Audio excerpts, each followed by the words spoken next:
Hello, grade 7. We are now in Unit 8 with our topic, light.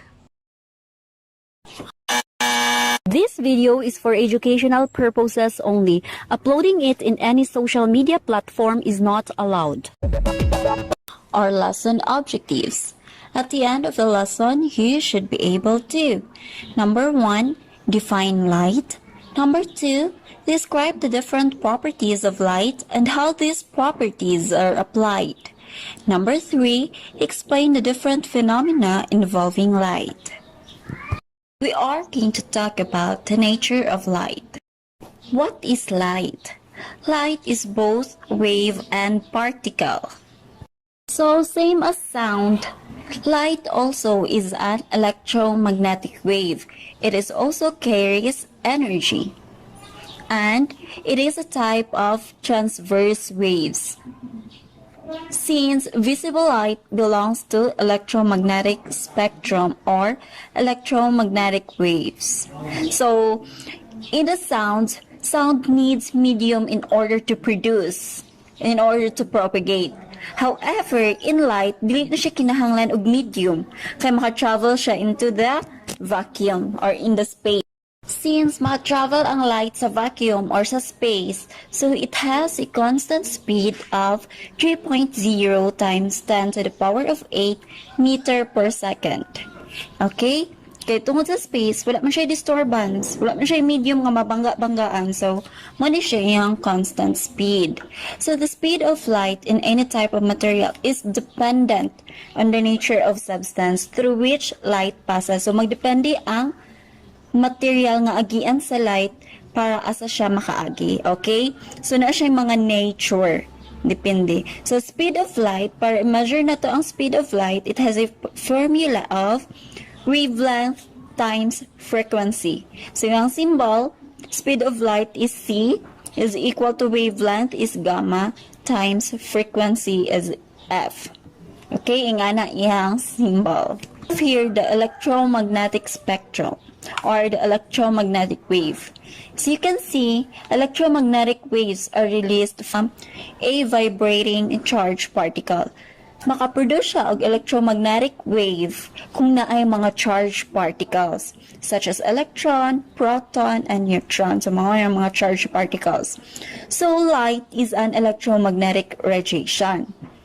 Remember nga ang light mag-travel into 3.0 times 10 to the power of 8 in a vacuum. Dayon, magdepende na dayon siya sa different kinds of materials nga iyang maagian. So we have here muna siya ang visible light. So, gamay ra kayo siya nga range sa electromagnetic spectrum ang visible light. Kani, we have the visible light, kani gamay ra kayo natay ultraviolet. Dili na ni siya makita, gamay ra sa ultraviolet. Infrared, dili na makita, microwave, radio wave, x-ray, and gamma ray, kay dili na siya makita sa atong naked eye. So, the shorter the wavelength, the higher the frequency, higher pud ang iyahang energy. The longer the wavelength ng ani, low yung frequency, low po iyahang energy.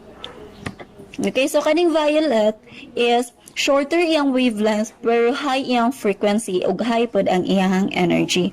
So kaning red, taas iyang longer iyang wavelength pero low frequency and low energy. So kung pagkitaon ta kung unsa ang init na color, mao ni siya ang violet. So ang red, hinay lang na siya kay low man siya og frequency o low po siya og energy. So, what are the characteristics of light? First, we have the color. So, color, ma-produce ang color through light wave. May siya ginaingon nato ganina, low frequency, long wavelength. High frequency, short wavelength. So, the visible part of the spectrum is subdivided according to color, with the red having the longest wavelength, but with lowest frequency, and violet with the shortest wavelength, but with the highest frequency. See the colors arranged into the acronym RGB. Okay, we have the red, orange, yellow, green, blue, and violet. So the acronym Rorschach wave is used to remember the sequence of colors according to their wavelength and frequency. Next is intensity or brightness. So you know, light always has a source. So natay luminous object and non-luminous object.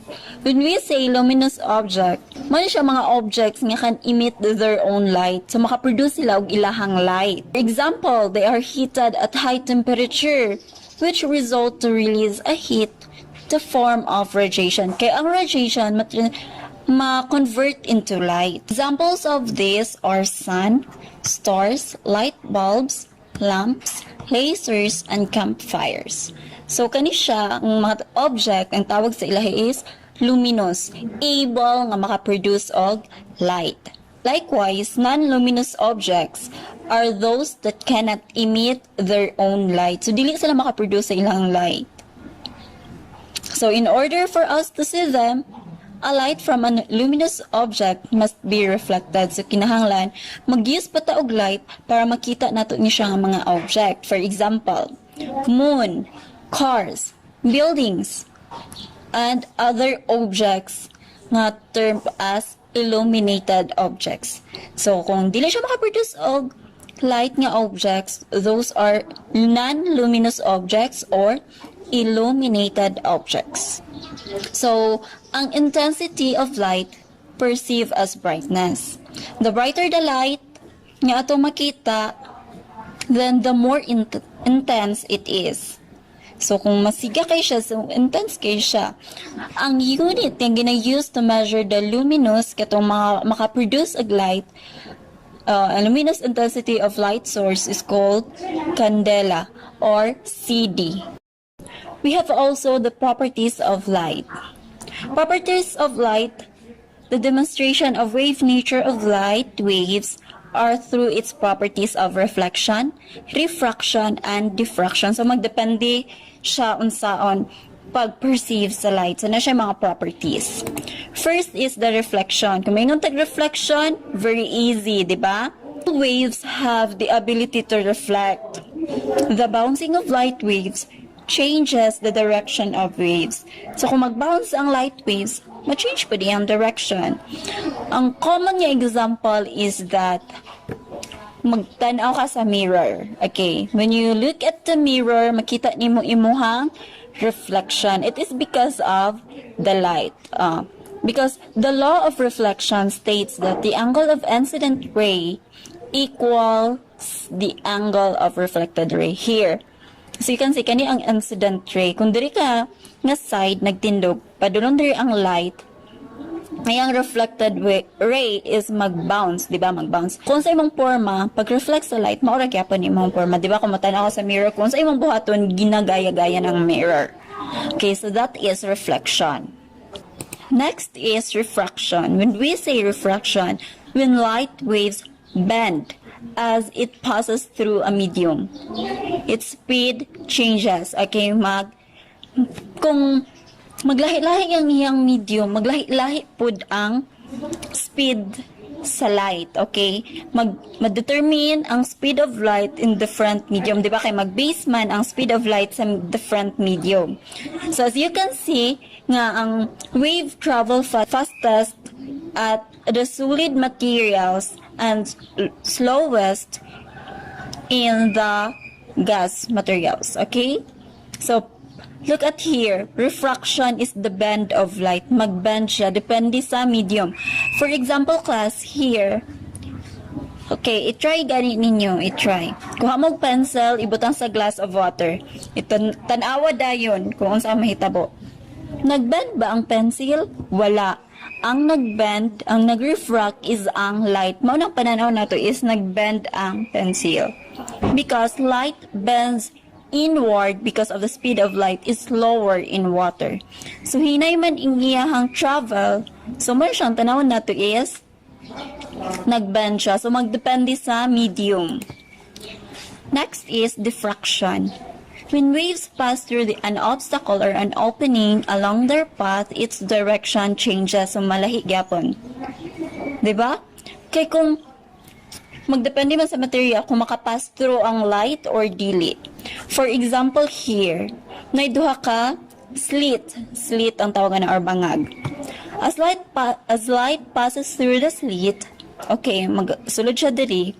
Pag makagawas na siya, syempre mag-spread out siya kay wala naman siya agianan. Okay, so mo ang pattern dahil magingani. Okay. So, mag-spread out siya. So, pagama, spread out. Kaya magdepende man sa medium. For example, class, nakakita na ba mong sunset?